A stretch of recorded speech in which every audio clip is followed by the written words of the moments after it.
Não se turbe o vosso coração, credes em Deus, credes também em mim. Na casa do meu pai há muitas moradas, se assim não fosse eu vou-lo teria dito. Pois vou preparar-vos lugar, e quando eu for e vos preparar-vos lugar, voltarei e vos receberei para mim mesmo, para que onde eu estiver, estejais vós também. Muito bom dia, uma bênção com a graça de Deus sobre a tua vida. O meu desejo nessa manhã é que o Senhor visite o teu lar, faça morada no teu coração e a sua vida seja ricamente abençoada por Ele. Todos os dias nesse canal nós estudamos um capítulo da palavra do Senhor. E nessa manhã eu convido você a ter nas mãos a palavra de Deus no livro de Jeremias, capítulo 30, o versículo 1 e o versículo 2. Palavra que do Senhor veio a Jeremias dizendo: Assim fala o Senhor, Deus de Israel, escreve num livro todas as palavras que eu disse. Por que Deus permitiu que o seu povo passasse pelo cativeiro babilônico e até por outros cativeiros? Por que é que Deus permite que o mal ainda permeie nessa terra? Será o nosso Deus mesmo que um dia irá colocar um ponto final na história do pecado? Nós não sabemos quando Ele retornará aqui a essa terra, mas tenha a maior certeza da tua vida. Será o nosso próprio Deus que um dia colocará um ponto final na história do pecado. Estaremos livres de todo mal, de todo sofrimento, e um dia nós viveremos ao lado do nosso Deus por toda a eternidade. A restauração de todas as coisas, inclusive dos seres humanos, é uma prerrogativa divina. Deus não é o causador do mal, Deus não é o causador do sofrimento, mas a partir do momento em que o ser humano escolhe andar longe de Deus, ele se torna vulnerável aos ataques de Satanás, dos seus adversários. E é isso que aconteceu com o povo de Deus e é a razão pela qual nós estamos sofrendo nesse mundo.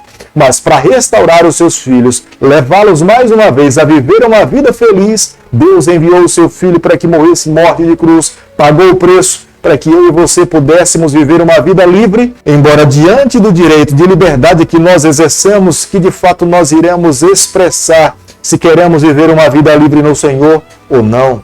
O nível de restauração que Deus quer efetuar na vida do seu povo não é apenas social, não é apenas política, mas o nível de restauração que Deus quer efetuar na vida do seu povo, em Judá, em Jerusalém e em nós nos dias em que vivemos, é de fato uma libertação também espiritual. Deus quer que nós nos tornemos seres humanos completamente livres nele. Aqueles que se colocam nas mãos do Senhor vivem a vida livre que Cristo viveu quando esteve aqui nessa terra. Como nós podemos observar no versículo 2 do capítulo que nós estamos estudando nessa manhã, a ordem de Deus para o profeta Jeremias era que ele escrevesse num livro. Deus queria que ele registrasse as suas palavras. As suas palavras deveriam ser enviadas lá para o cativeiro babilônico e aqueles também que estavam no cativeiro assírio. Deus iria mudar a sorte do seu povo. Deus os traria de volta. Da mesma forma como Deus um dia os libertou do cativeiro do Egito, mais uma vez Deus traria libertação para o seu povo que estava em Babilônia e no cativeiro assírio. Aqueles que tinham permanecido em Jerusalém deveriam agora aguardar com ansiedade, porque Deus de fato era o Deus de Abraão, de Isaac e de Jacó, iria cumprir todas as prerrogativas da aliança que um dia ele tinha assumido com os seus pais. O profeta Jeremias, que estava em Jerusalém, ele acompanhava com o seu coração ansioso, esperando no cumprimento da profecia do Senhor, o retorno do seu povo, para que a cidade mais uma vez fosse reconstruída, fortalecida e o nome do Eterno fosse representado pelo seu povo. Jeremias capítulo 30, o versículo 7, a Bíblia diz o seguinte: Ah, que grande é aquele dia, e não há outro semelhante. É tempo de angústia para Jacó, ele, porém, será livre dela. O profeta Jeremias aqui foi tomado por Deus em visão, e Deus lhe mostra de fato o que iria acontecer com o seu povo. Mas o profeta via que o seu povo passaria por momentos difíceis, momento de angústia que era comparado quando Jacó foi perseguido pelo seu irmão Esaú. Mas pelo fato de Jacó humilhar-se diante de Deus, confessar o seu pecado, ele lutou com o anjo do Senhor e Deus lhe concedeu a vitória.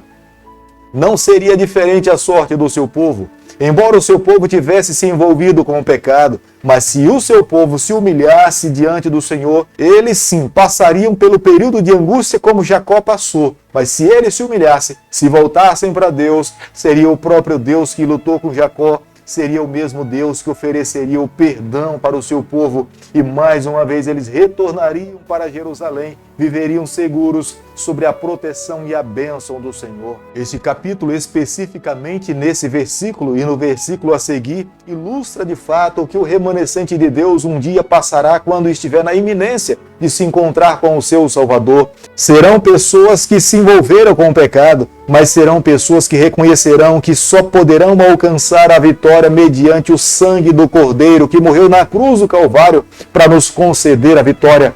Seremos seres humanos mortais como qualquer um outro, mas seres humanos transformados e alcançados pela graça do Senhor.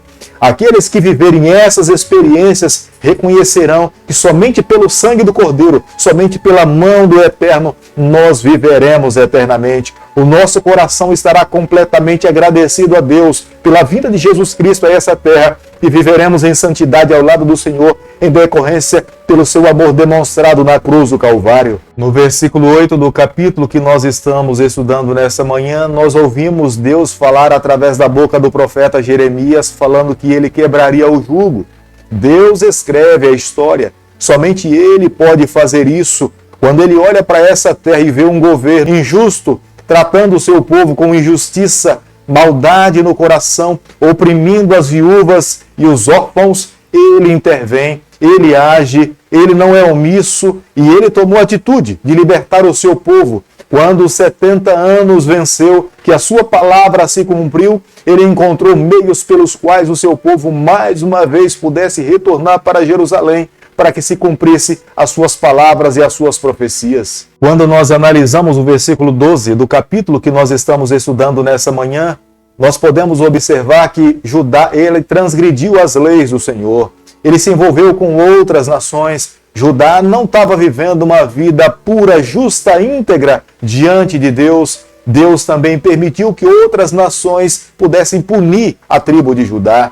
Mas nesse momento também agora, Deus estava restabelecendo a sorte da tribo de Judá. Pelo fato de ter abandonado o Senhor, sofreram. Mas agora era momento de voltar para casa para que mais uma vez a aliança fosse estabelecida. E embora Deus permitisse que os babilônicos fossem aqueles usados por ele como sendo o instrumento, é o próprio Deus que fala que Ciro é o seu servo. Os babilônicos também agora iriam pagar o preço pelo fato de ter atingido o povo do Senhor. Deus traria libertação para o seu povo que estava no cativeiro babilônico e alguns também que estavam no cativeiro assírio.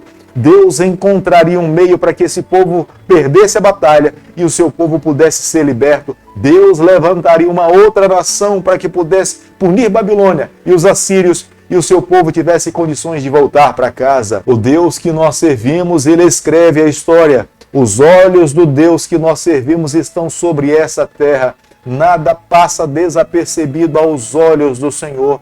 Não há motivo para temermos, mas há razão suficiente para amá-lo e viver em fidelidade a esse Deus. Tenha certeza, da mesma forma como Deus conduziu o seu povo, tanto no cativeiro babilônico quanto no cativeiro assírio, Deus os protegeu, Deus os amparou e os levou de volta para casa. Irá acontecer com o remanescente de Deus nos últimos dias. Aquele povo fiel que está sob a face dessa terra, independente da denominação que ele possa ser, se ele tem vivido a fidelidade da palavra de Deus, entendido a palavra de Deus e praticado a palavra do Senhor, você é o alvo do amor de Deus. Deus ama você. Deus irá te salvar, Deus irá te proteger, Deus irá te tirar dessa terra, irá colocar na casa dele, na Nova Jerusalém, e nós viveremos ao lado do nosso Deus por toda a eternidade. No decorrer de toda a história, Deus sempre ofereceu esperança para o seu povo.